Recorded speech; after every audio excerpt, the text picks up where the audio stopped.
Hello दोस्तों। America के navy officer ने बयान दिया कि समुद्र के अंदर एलियन रहते हैं, हमारे समुद्रों को एलियन कंट्रोल कर रहे हैं। क्या ये बात सच है?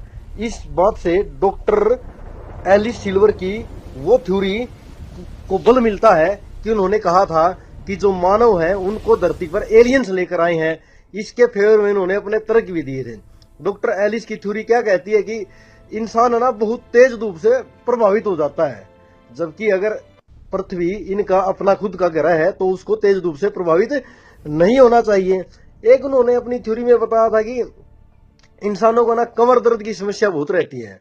कमर दर्द के बारे में उन्होंने बताया कि जो पृथ्वी का ग्रेविटेशनल फोर्स है उसके अनुसार इंसान अपने आप को एडजस्ट नहीं कर पा रहे, इसलिए इंसानों के अंदर कमर दर्द की समस्या ज्यादा होती है।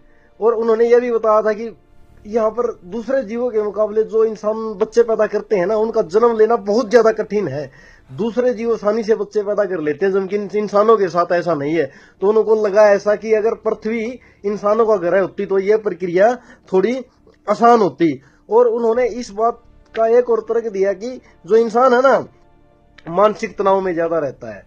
अब दूसरे जो जीव हैं वो मानसिक तनाव में नहीं रहते भी होंगे, इस तरह की स्टडी अभी तक नहीं हुई है कि वो रहते हैं नहीं रहते हैं, लेकिन इंसान बहुत ज्यादा डिप्रेशन में रहता है। उनका यही तर्क यहाँ पर भी काम आता है कि अगर उनका खुद का ग्रह होता, अगर वो इसी ग्रह के जीव होते तो यहाँ पर उनको मानसिक तनाव नहीं होता जैसे दूसरे जीवों को मानसिक तनाव नहीं होता, क्योंकि वो यहीं के आदमी हैं, दूसरे जो जीव हैं वो यहीं के हैं। और इसलिए उन्होंने बताया कि इंसानों को एलियन यहाँ पर लेकर आए हैं। एक उन्होंने बताया कि इंसान प्रकृति को बहुत ज्यादा नुकसान पहुंचाता है, दूसरे जीव नुकसान नहीं पहुंचाते। अब इंसान अपने ही ग्रह को क्यों नुकसान पहुंचा रहा है, दूसरे जीव क्यों नहीं पृथ्वी को नुकसान पहुंचा रहे? उनकी इस तरह की बातें डॉक्टर एलिस सिल्वर की थ्योरी में बताई गई हैं। आपको क्या लगता है? अपनी ओपिनियन दीजिए। क्या अमेरिका ईरान युद्ध से ध्यान भटकाने के लिए ऐसी खबरें जारी कर रहा है?